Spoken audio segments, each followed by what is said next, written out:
All right, joining us from Chicago for a recap of the Democratic National Convention on Day 3 and what to expect from Day 4 is Arise correspondent Adesua Giwa Osagi. Thank you so much for joining us, Adesua. Welcome to the program again. It's nice to see you guys again. How are you doing? We're doing great. Let's get straight into it. I know our time is limited. Now, last night, of course, we saw Tim Walz giving his acceptance speech. What stood out for you?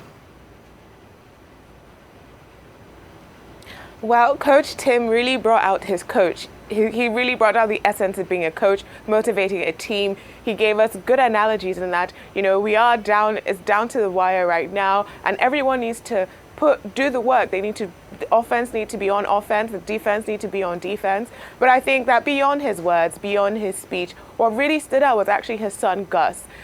Coach Tim Walz and his wife, Gwen, they do have a son, Gus, who is nonverbal. And his emotional response to his dad, I think it made every eye in the room water. It was honestly beautiful, and it shows the values that Tim Walz brings to this campaign. It shows what he's bringing to the Kamala ticket with his family, and I think that will stick in the minds of a lot of people for a long time.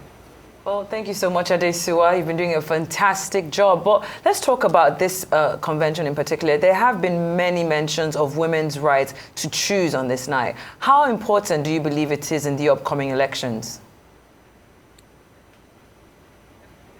Now, this is incredibly important in the upcoming election. Abortion measures or abortion rights measures are in 11 states right now. There is possibly going to be more or less, but it's going to be around 11 states that will be voting on abortion in November. The woman's rights to choose, not just abortion, because it does also affect IVF, fertility treatments, health outcomes.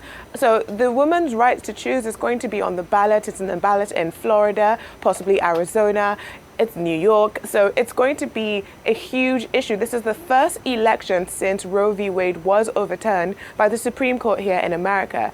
And also, this data is going to affect down ballot tickets. That is why we have Nancy Pelosi coming on stage and saying that we possibly are going to have Hakeem Jeffries as the Speaker of the House, because polls are showing that Dems are +5, but she hopes they should be +10. And the significance of this is that there has never been a black Speaker of the House. And so there's a lot of history that is riding on this. And because of these initiatives like abortion, being on tickets in states, down ballot tickets, are going to be affected by people's stances. So it's going to be, I think this is why it's been said on this stage many, many times, a woman's right to choose is going to be a huge issue in November. Absolutely. And, of course, so many other issues that need to take center stage. However, this is all about Kamala Harris at the end of the day. Who should we expect to see on the DNC stage today, of course, besides Kamala Harris, as it's her big night? Well, we are expecting to see the governor of the great state of North Carolina, my state of North Carolina, Roy Cooper, is going to be on stage. We are also going to have Andy Beshear on stage. This is two governors whose names were floated as being possible candidates for vice president under Kamala Harris. Yesterday, we did have Shapiro come on stage as the governor of Pennsylvania, who, of course, all these men were not chosen. Tim Walz was ultimately chosen. But I also think that this shows the importance and the unity that the Democratic Party is trying to portray with this election. We have these candidates who everybody knew they were in the running, or it was speculated they were in the running, and they are all coming forward to support Kamala. But we also do have Kamala herself. We have Pink, the artist Pink has been announced. Some people are speculating maybe other artists will show up, but for now we have that. And we also have some Republicans. Some Republicans who are refusing to support Trump are going to be on the stage at the DNC today. So there is this appeal to every side of America today on stage to come and vote for Kamala in November. All right. In one of the more emotional moments, we did see the parents of an Israeli-American hostage that brought many delegates to tears as they recounted the 320 days of anguish and pushed for a ceasefire deal to bring their son home. Do you think that this action in itself has had any dent on what's happening, the protests happening outside, as well as the push for a ceasefire between, Israel and Hamas? I would not say that it has had a positive effect on any of the protests. If you go outside, just even when we were at TMS this morning, in the morning show, just outside, there are protesters who are listing the names of the nearly 40,000 Palestinians that have been killed in this conflict. They're listing their names one by one. It's on loudspeaker. That in itself, that act of protest, it's quite moving in and of itself. As people file out of this arena, they will be hearing the names of Palestinians that have been killed. And some of the protesters do cry out that some of the weapons are being funded using U.S. taxpayer money. There has also been calls online that no Palestinian American has been featured on the main stage at the DNC. And so they are hoping, and they're also uncommitted delegates who feel that they're uncommitted because of the crisis in Gaza, the war between Israel and Hamas, and they have not been allowed time on stage. However, also, it makes sense that if someone is not supporting the candidate would not give them prime time on the main stage at the DNC. But in terms of affecting the protests, I do not see that affecting the protests in any way.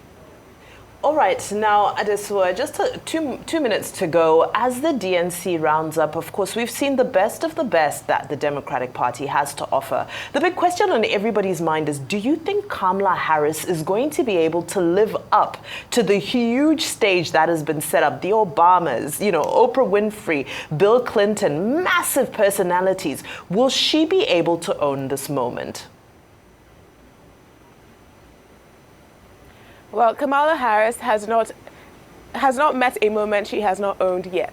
And I think that's something that's very important, is that she in and of herself is history. She's the highest ranking woman ever in American history, elected office. She's the highest ranking black woman. She was the first black DA. She was the first black attorney general. She was the first black person that California sent to the Senate. This woman has been the first of many. She has met moments before her that no one else has conquered, and she has conquered that, from being a public defender all the way to the attorney general office in California, all the way to the Senate in America, and all the way to the White House. So would she match the moment? Now, in terms of momentum, that's what would be difficult. There's 75 days. It would be very difficult to maintain momentum for 75 to 80 days left before the elections. But, however, it has been shown that she has been doing it so far, so we can only hope for her team, or for her sake, that she's able to continue. Yes, there are greats standing before her, but again, Kamala Harris in herself, that's history. Thank you so much, Adesua, reporting live from Chicago at the DNC. Thank you so much for your feedback and, of course, your analysis.